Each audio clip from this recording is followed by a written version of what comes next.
Outside of Felicity, who's now back in third. Intensify and Rupert's Promise. Then comes Elusive Melody, and Zenyatta is closing nicely in the center of the track. Caramel Coffee has the lead, but you better take a look at Zenyatta to run by and do it nicely. Caramel Coffee left in second. Zenyatta. Hello, it's Bob Pandolfo. It's Sunday, July 13th, 2025. Welcome to Power Pace with Pandy and Morning Maidens. One maiden race today I wanted to talk about that I thought was interesting. It's at Saratoga in the first race. You know, a lot of times a race comes down to the matchup, what we used to call it, which is, you know, you narrow it down to two horses. I mean, I think there's a few horses that could probably, you know, there's one or two horses that maybe have a surprise here, but basically after handicapping, I thought it was between the two favorites, which would be the 3 Chillax and the 4 Classicist. So this is a 1.125 maiden race, first race at Saratoga. By the way, they're off the turf today, except for the 9th race. And now this wasn't really difficult for me to separate the two. If you look at it, they both have similar figures. You know, you can see Chillax, the Mott horse. He runs an 88 over here. Then he came back. He ran an 84. He's a very similar type races. And then you look at Classicist. He ran an 88 and 84. So they have basically the same figures. But now here's where I think there's a big difference. Classicist ran these races as a 2-year-old. Okay, so he ran twice as a 2-year-old. He hasn't run as a 3-year-old. Chillax didn't run as a 2-year-old. So he started his career as a 3-year-old in March, and he had some problems in his debut. That was Disruptor, the horse that won that race, is a fast horse. But then he finished second 2 times in a row as a 3-year-old. So he could keep improving. I mean, he may even run the best race of his career today. But, you know, he's already run 3 times as a 3-year-old.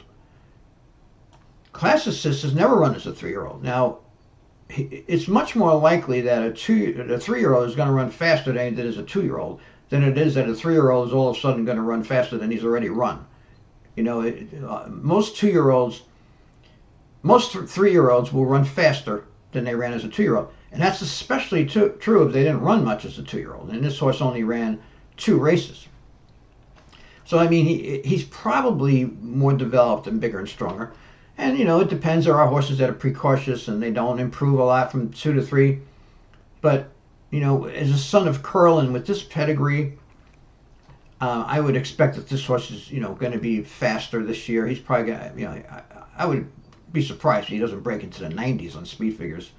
And he may even do that today. So that's one of the reasons. You know, he ran basically as fast as any horse in this race as a 2-year-old. And these other horses have run these kind of figures as 3 or 4-year-olds. Now, another thing too, he ran overall against very good horses. The first race he ran was a good solid field. Then he came back and he ran against a really, really tough field. Sovereignty, the horse that finished second, won the Kentucky Derby and the Belmont Stakes, and he's the top 3-year-old in the country. And he finished 4 lanes, in front of Classicist. As you can see, Classicist had 19.5 lengths on the other horses. So you had 3 good colts in that race. Prater won his next start and then ran well in a graded stakes race. So you have 2, stakes quality horses that finished in front of him. And of course, it's Pletcher. Pletcher's very good off layoffs. He has plenty of workouts, very well spaced. He's getting Lasix for the first time. Now, he hasn't raced in 9 months. I don't really think that makes much of a difference. Pletcher, gives him a good foundation. I mean, this horse ran well in his debut as a 2-year-old, so there's no reason to think he won't run. Now, as far as the pedigree, he's stretching out to 1.125 miles. And if you look here at the sire and dam's average win distance, these are very, very high numbers. 7.7 and 8, especially for horses that are, in America.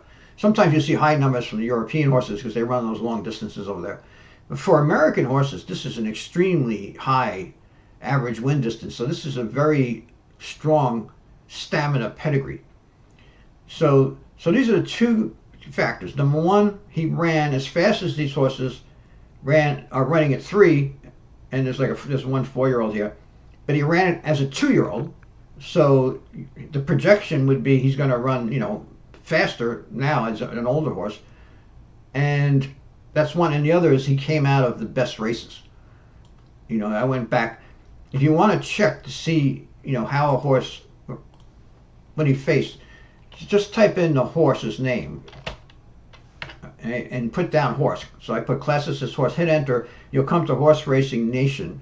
This website, you click on this, on the horse's name, and then you have the horse here. And then what you can do is you can click, like over here. Well, let's click Uncaged. Uncaged won, he won that race, and then he came back and he won a non-run as a 1, and then he started racing in stakes races. So Uncaged is a nice 3-year-old. And then we'll go back to the previous page here. And then you look at Prater, like I mentioned before. He won his next race, and then he went right into Lexington and finished 3rd in a fast race. Look at the figure here. Gosker ran a 132. These are the figures that Horse Racing Nation has. The 132 is very high, so he ran 3rd in a very good race. And then, of course, you have Sovereignty, who's the best 3-year-old in the country. So Horse Racing Nation is good for that kind of, information anybody can get for free. But that's it. So this is the matchup. And, maybe one of these other horses will surprise. Secure Leader has one decent race, but it was in a claiming race. Sturdy's raced 7 times already. It doesn't really look, to me it looks like it's between the 2 favorites, the 3 and the 4. But I think the 4, the way I look at these things, he's the one that's the right horse here in the first race of Saratoga today.